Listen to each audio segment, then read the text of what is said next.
Alright, take two. G'day mate, how the bloody hell are you? Welcome to In the Back of My Head podcast episode 92. It's a creative journal where I rant and rave, ramble on about whatever's in the back of my head and I try and make some sense of it. Try and get on the straight and narrow. Try and just get out of my own way. Try and broaden my horizons. Try and clear some cobwebs or clear some clutter. And I have been cluttered. I have been scattered. I have been drawn and quartered. I have been pulled in many different directions.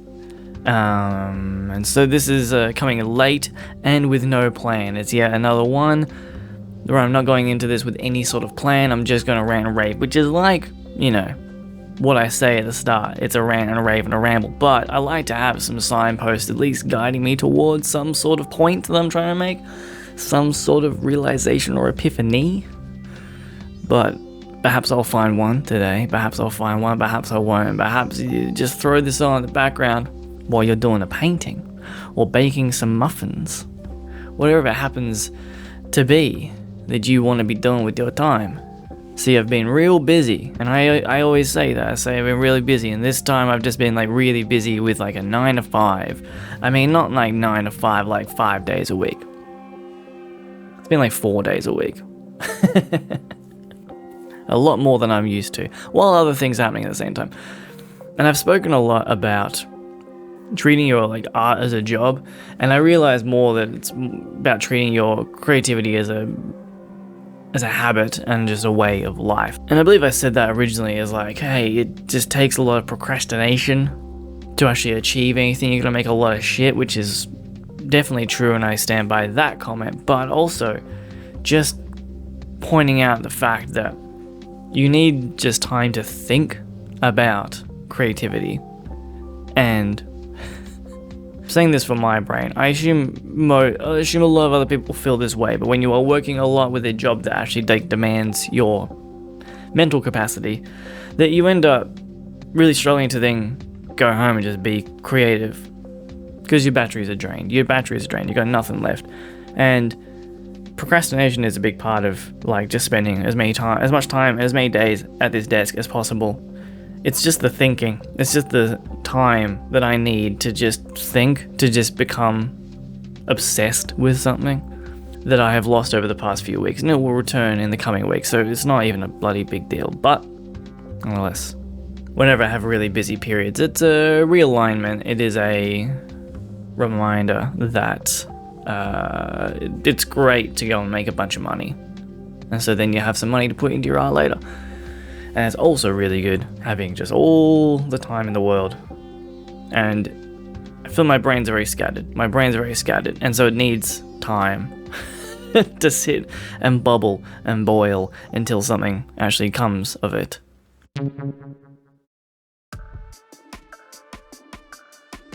I have a loose topic, but before we get into that, over the past few episodes, I've spoken about the collecting a music library and trying to interact with music in a more tangible way rather than just streaming it.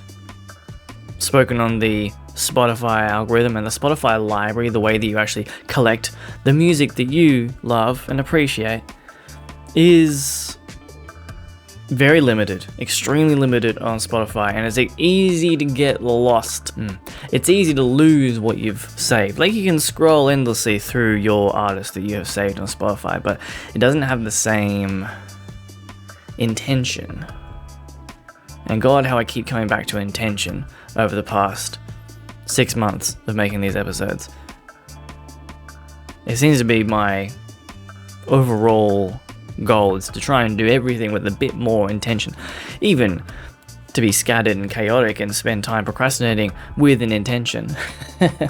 It's now been a few weeks of actually interacting with my music library and building it up a lot more, and I've realized that the hobby of collecting music, and this is obviously a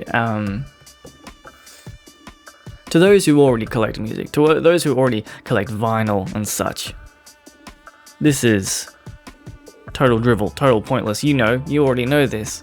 And we all had iPods back in the day, so we all know this, but for it to be a journey for me, I feel like it would probably be a journey for you as well once you get away from streaming services or interact with a streaming service that is more user-friendly and more music library friendly.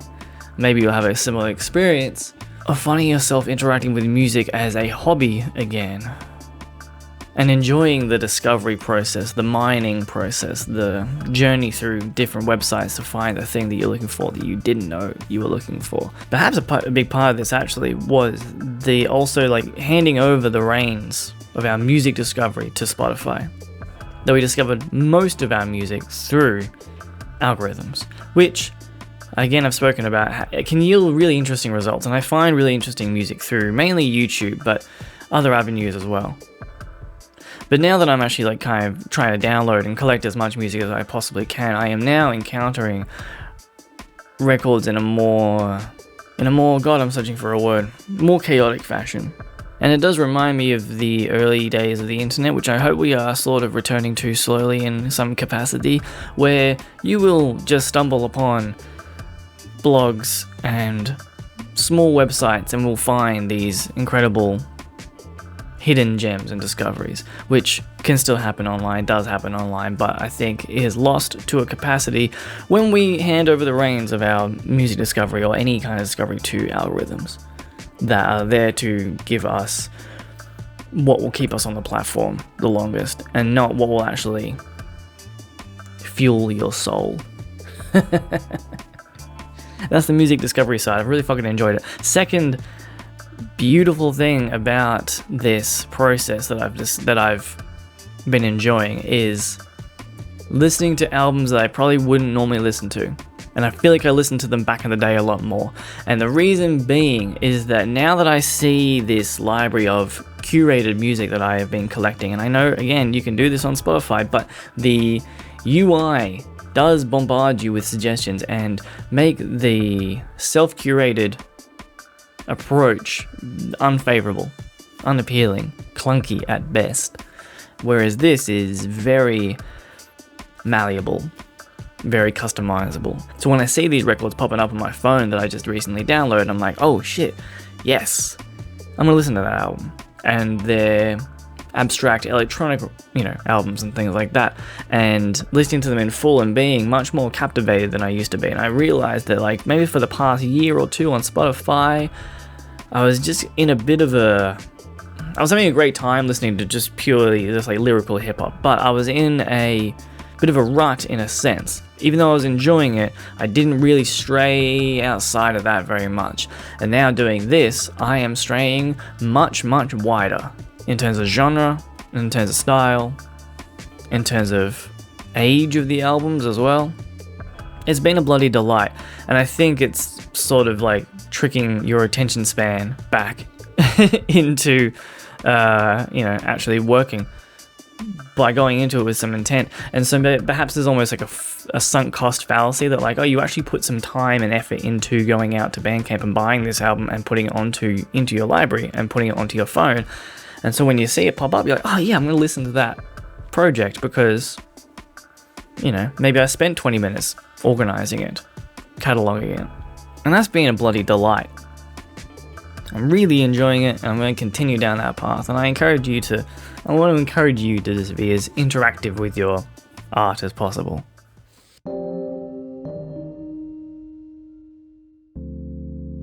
The main thing I was going to talk about today was that, was it 2 weeks ago now? My band, or the band I am part of, I play the bass guitar in Kelsey Jean, and the Bad Health. And we put out our first vinyl single. And we've put out, We've put out now 3 singles and an EP. I think that's right off the top of my head.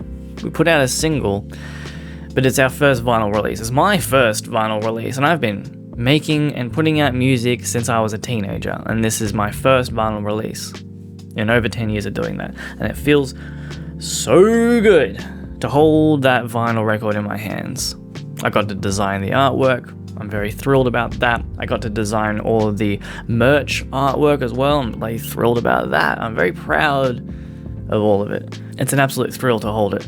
And I was very hesitant don't know if I really said this out loud so much. I was a little bit hesitant, I will say, around this, because my only interaction with putting out physical releases was putting out CDs back in the day when I was just starting out, and I just ended up throwing out, I think, probably about 50 to 80 CDs into a wheelie bin one day because I was never going to sell them. And rightfully so, because they were sort of shit.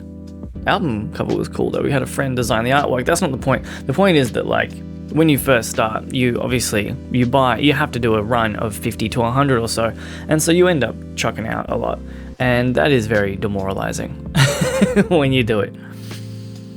I felt the same actually when I sent out my music, and we sent out the band's music to radio stations, and I realized that, like, I had written this off a long time ago because I tried it when I was like a teenager, sending my music to radio stations and never hearing anything back. And a big part of that was, again, because the music itself was not great. And it has vastly improved, and so we actually got a reaction. And it's funny, I guess, I'd written these things off a little bit because they failed once before and I didn't want to try it again. And saying this out loud now, I also realized that a big part of that was that, I don't need to validate my art by having it played on the radio. Radio is dead anyway. I don't need to validate my art by having a physical release. I make music for the internet. That might be quite dramatized. I don't know if I actually had that serious of a thought behind it at the time, but hearing my music played on the radio and hearing the band's music played on the radio was so deeply legitimizing of what we're doing. It was very exciting. I believe a tear was brought to my eye. And though I did not weep like a little babe holding my vinyl record, it did, again, legitimize what we're doing a bit more. And it's, scary to actually put, like, money. And, it was the band's funds. We had raised that just by doing gigs and shit, so it's not like we were drastically out of pocket for this release.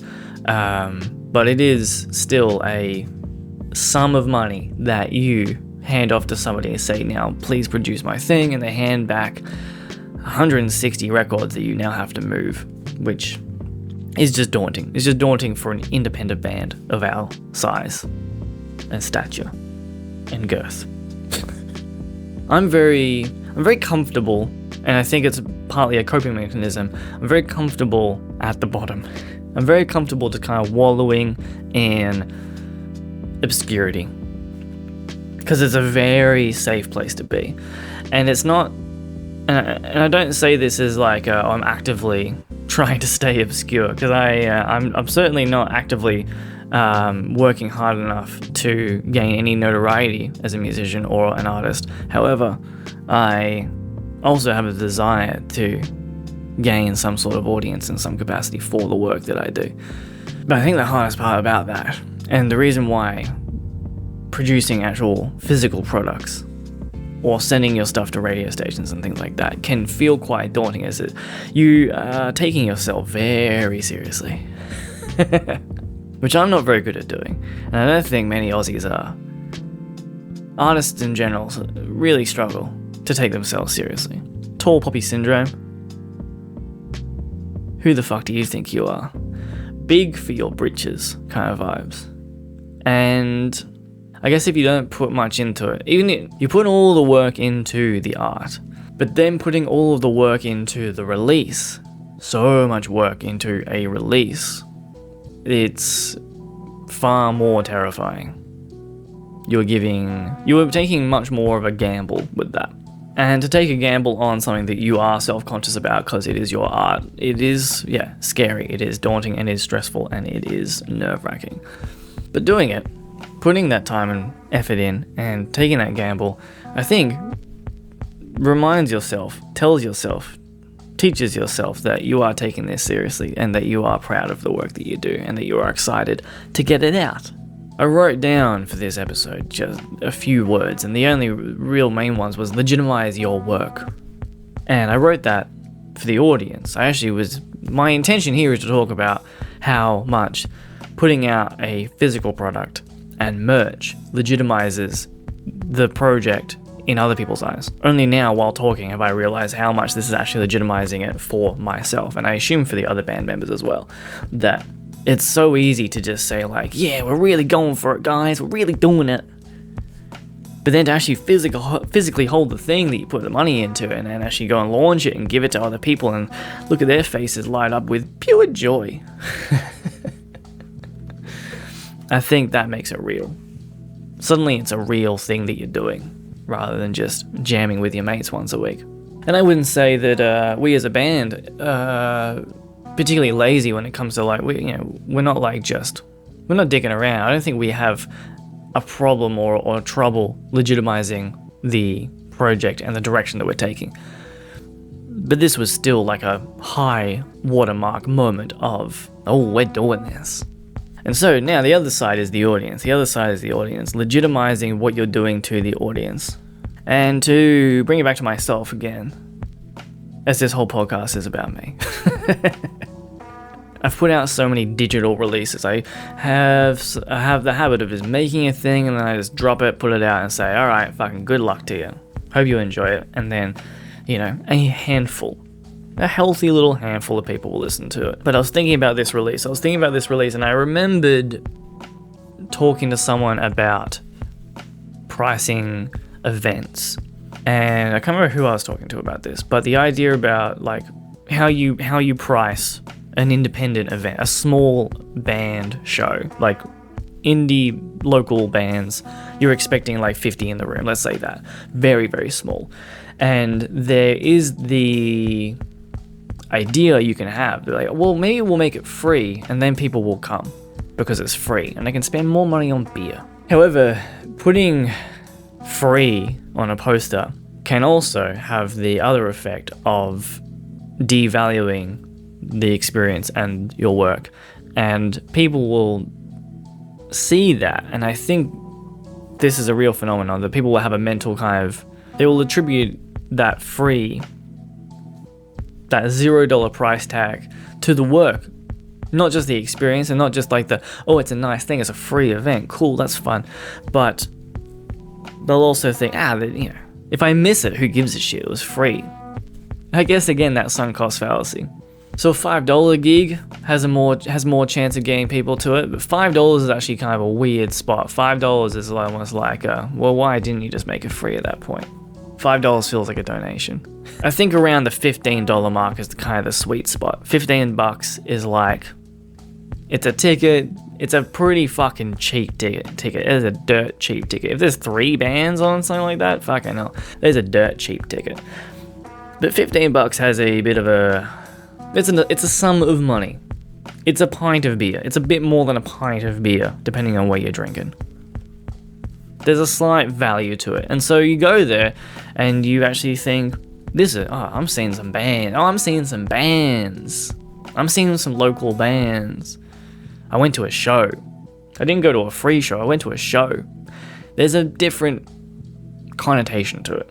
Different than if it's, say, like a free show at Fed Square and you're saying, who's coming to town? Moody Man's coming to town. Moody Man did or is doing a set at Fed Square. Fucking cool. Free show. Might try and go. I think I'm busy. I can't remember. That's different. That feels like a good community event. Big international act coming. But for your local bands, I don't think it's a good idea to make your shows free. Depends on the day as well.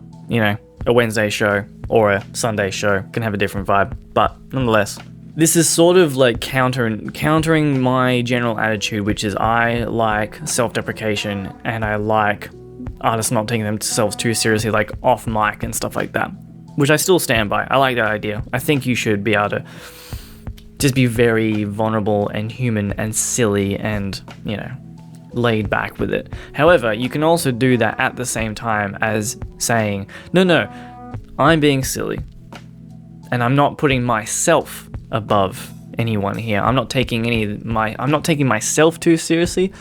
However, I am taking the work seriously. I am taking the art seriously. And you can kind of sell that in different ways. I find self-deprecation on stage quite funny and quite humbling and quite enjoyable to see and to do. But if you put a nice price tag on the event, then people actually might go like, oh yeah, okay, cool.